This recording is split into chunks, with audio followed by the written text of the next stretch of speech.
కారణభూతుడకు దేవా నీకు స్తోత్రం. మీ ఘనమైన నామమునకు లెక్కలేని వంద మాతో మీరు మాట్లాడారు. మేము లోకం వైపు మనుషుల వైపు చూడకుండా అయ్యా దేవుడు తన ఐశ్వర్యము చొప్పున క్రీస్తు యేసునందు మహిమలో మీ ప్రతి అవసరం తీరుస్తానని వాగ్దానం చేశావు. మేము నీ వైపే చూచుదుముగాక, మా ప్రతి అవసరం తీర్చుదువుగాక. అయ్యా నీ కొందనాలు. క్రీడా గాయుతో మాట్లాడాడు యోహాను ప్రభువా దైవజనుడైన యోహాను. ఆత్మలో వర్తిల్లుచున్న ప్రకారం గాయు ఆత్మలో వర్తిల్లాడంటయ్యా.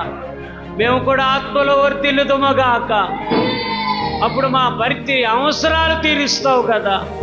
అలా ఎదిగేవారికి వచ్చి ప్రార్థనాత్మతో నింపండి ప్రభు. ప్రార్థించగా దెయ్యం విడుదలై విలవిలలాడించి విడిచిపెట్టి పోయింది నాయన.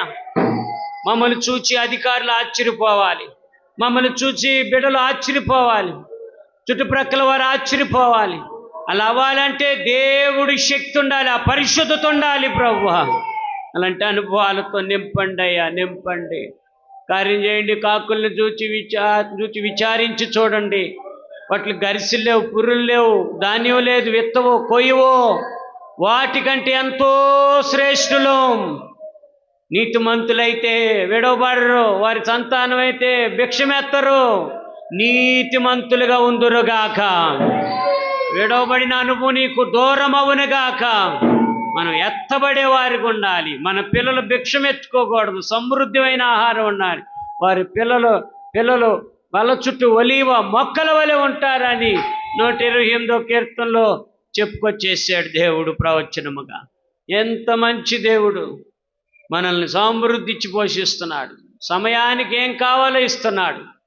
మనకు తోడు ఉంటున్నాడు. ఇంట బయట రాత్రి పగలు నిన్న నేడు తోడై ఉంటున్నాడు. ఆ దేవుడికి కృతజ్ఞులయుందురుగాక. ఆ దేవుని దగ్గర ప్రార్థించుదురుగాక. ఆ దేవుని ఎదుట వాక్యము ధ్యానించుదురుగాక. దేవుని సన్నిధిలో ఎదుగుదురుగాక. అలా సాతాను మిమ్మల్ని గలిబిలి చేయకుండా ఆయన సన్నిధిలో నడిపించినట్లు పరిశుద్ధాత్ముడే తోడైన నడిపించమని ప్రభువా నేను వేడుకుంటున్నాను. ఈ బిడ్డలకు తోడుండండి. రేపు ఆదివారం జరుగుతున్న ఆరాధనలో తోడుండండి. మాటను మేము ధిక్కరించకూడదని క్రమంగా లోబడుదురుగాక అని ప్రార్థిస్తున్నాను. ఈ బిడ్డలు బలపరచండి. రేపు సాయంత్రం కొమ్మూరులో దీవించి ఆశీర్వదించండి.